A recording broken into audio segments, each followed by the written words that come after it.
Hindi class में आपका स्वागत है।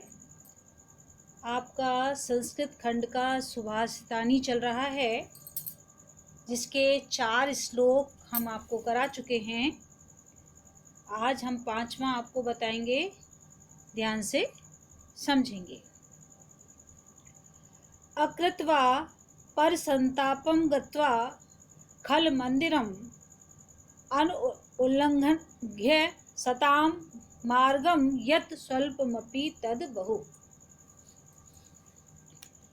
अकृत्वा, आ माने नहीं, कृत्वा माने करके, ना करके। पर संतापम, पर माने दूसरों के, संताप माने दुख, दूसरों के को दुखी, संताप यानी दुखी। अगत्या, आ माने नहीं, गत्या माने जाकर, ना जाकर। खल माने दुष्ट, अनुल्लंघ्य यानी बिना पार किए हुए, बिना पार किए हुए। सताम माने सज्जनों के, मार्गम यानी मार्ग को, स्वल्पमपि, स्वल्प माने थोड़ा, अपि माने भी, तद माने वह। इस श्लोक में गलत कार्य न करने से जिस समय की बचत होती है वह पर्याप्त समय है, तथा उन गलत कार्यों को न करने की सलाह दी गई है। इस श्लोक में गलत कार्यों को न करने की सलाह दी गई है। तो अनुवाद देखेंगे। अकृत्वा पर संतापम गत्वा खल मंदिरम, यानी दूसरों को दुखी ना करके। पर माने दूसरों को, संताप माने दुखी। दूसरों को दुखी ना करके, दुष्ट के घर ना जाकर, खल माने दुष्ट, मंदिरम माने घर, दुष्ट के घर ना जाकर। सत्याम नहीं, अनुल्लंघ्याम सताम मार्गम, यानी सज्जनों के मार्ग का उल्लंघन न करके। सताम माने सज्जनों, सज्जनों के मार्ग का उल्लंघन न करके जो भी थोड़ा बहुत मिल पाता है वही पर्याप्त है। तद बहु, बहु माने वही बहुत है।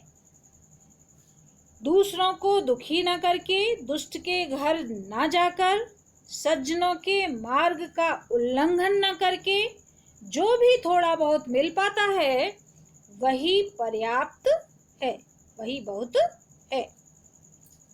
अगला देखें। सत्याधारस्तप स्थलैम दयावर्तीं क्षमा शिखा अंधकारे प्रवेष्टव्ये दीपो यत्नेन बार्यताम्। सत्याधार है यानी सत्य ही जिसका आधार है। सत्याधार है, सत्य ही जिसका आधार है। तप है यानी तपस्या, दयावर्ती यानी दया रूपी, वर्ती यानी बत्ती, शिखा यानी लौ, प्रविष्टि यानी प्रवेश करने पर, वार्यता माने जलाना चाहिए। तो इस श्लोक में सत्य, तप, दया तथा क्षमा रूपी दीपक को यत्न पूर्वक जलाना चाहिए, यत्न पूर्वक प्रकाशित करना चाहिए। अनुवाद देखें। सत्य आधार तपस्थले दयावर्ती क्षमा शिखा, यानी सत्य ही जिसका आधार है, सत्य ही जिसका आधार है, तपस्या जिसका तेल है, तप तैलम तपस्या जिसका तेल है, दया जिसकी बत्ती है, बत्ती यानी बत्ती, क्षमा जिसकी शिखा है, शिखा यानी लौ, अंधकारे प्रविष्टव्ये दीपो यत्नेन बार्यताम्। ऐसे दीप को अंधकार में प्रवेश करते समय यत्न पूर्वक जलाना चाहिए।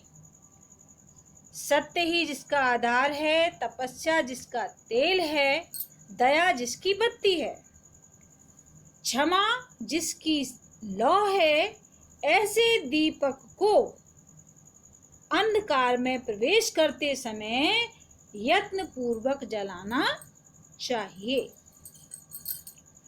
त्यज दुर्जनम संसर्गम भज साधुम समागमम कुरु पुण्य महोरात्रम स्मर नित्यम नित्यताम। त्यज माने त्याग दो, छोड़ दो। दुर्जन संसर्गम, दुष्ट की संगति को, दुष्ट के साथ को। भज माने स्मरण करना या याद करना।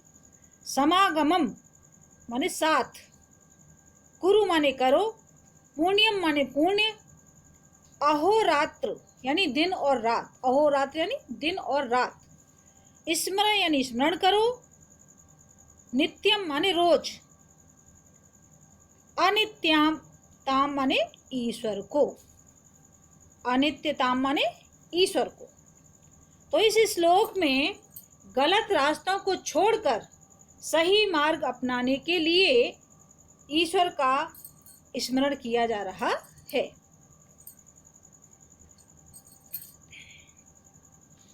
अनुवाद देखें। त्यज माने त्याग दो। क्या त्याग दो? दुष्टों का साथ।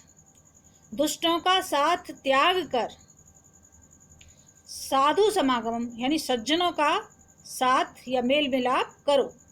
दुष्टों का साथ त्याग कर सज्जन लोगों से मेल मिलाप करो, सज्जन लोगों के साथ रहो। कुरु पुण्य महोरात्रो स्मरम नित्य नित्यता। और नित्य माने दिन रात।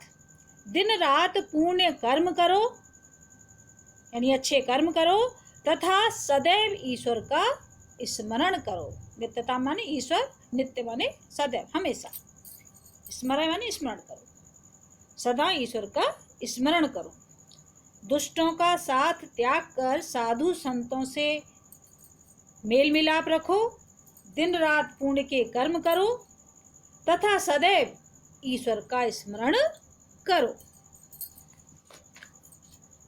मनसी वचसी कार्ये पुण्य पीयूष पूर्णा स्त्री भुवन उपकार श्रेणिभिः प्रणीयन्ते।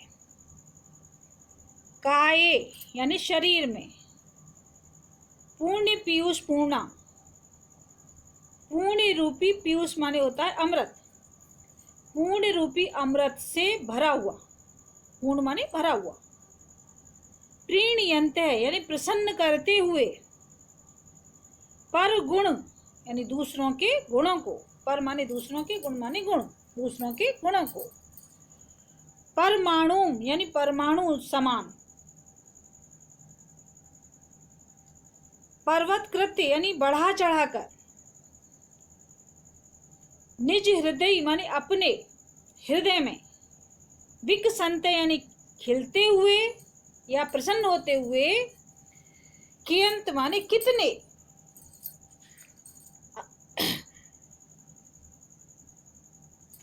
सभी गुणों से युक्त सज्जन व्यक्ति इस संसार में बहुत कम मात्रा में पाए जाते हैं। यानी जो सर्वगुण संपन्न हो ऐसा व्यक्ति इस संसार में बहुत कम मिलते हैं। इन सभी गुणों को इस श्लोक में बताया गया है। तो कौन से हैं वो गुण देखेंगे, अनुवाद में जानेंगे। मनसी यानी मन से। वचसी यानी वचन। काय और शरीर में। पूर्ण पीयूष पूर्णा यानी पूर्ण रूपी अमृत से भरे हुए। मन से, वचन से और शरीर में पूर्ण रूपी अमृत से भरे हुए उपकारों के द्वारा तीनों लोकों को आनंदित करने वाले त्रिभुवन उपकारेण श्रेणी भी यानी तीनों लोकों को प्रसन्न करने वाले दूसरों के परमाणु जैसे। परगुण परमाणु। परगुण यानी दूसरों के परमाणु जैसे छोटे गुणों को भी पर्वती कृत्य नित्यम, पर्वती कृत्य यानी पर्वत के समान बड़ा बताने वाले, बड़ा समझने वाले, नित्य ही, नित्य माने नित्य ही, रोज ही, निज हृदय विकसंते संति संत के अंत है, यानी अपने हृदय में, हृदय से सदा प्रसन्न रहने वाले सज्जन व्यक्ति इस संसार में बहुत ही कम हैं। संत यानी सज्जन, कियंत माने कितने, संति माने हैं। तो मन से, वचन और शरीर में पूर्ण रूपी अमृत से भरे हुए, उपकारों के द्वारा तीनों लोगों को प्रसन्न करने वाले, दूसरों के परमाणु जैसे, परमाणु का मतलब है बच्चों छोटा सा, दूसरों के छोटे से जैसे छोटे गुणों को भी पर्वत के समान समझने वाले, नित्य ही अपने हृदय से सदा प्रसन्न रहने वाले सज्जन व्यक्ति इस संसार में बहुत ही कम हैं। तो ये आपका सुभाषित रत्नानी पूरा हुआ। इसमें आप हिंदी अनुवाद करेंगे। पहला श्लोक, चौथा,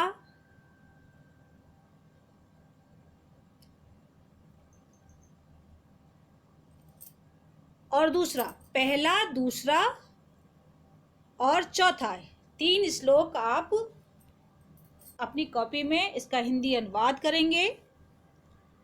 ठीक है, प्रश्नोत्तर इसके हम आपको कल समझाएंगे। धन्यवाद।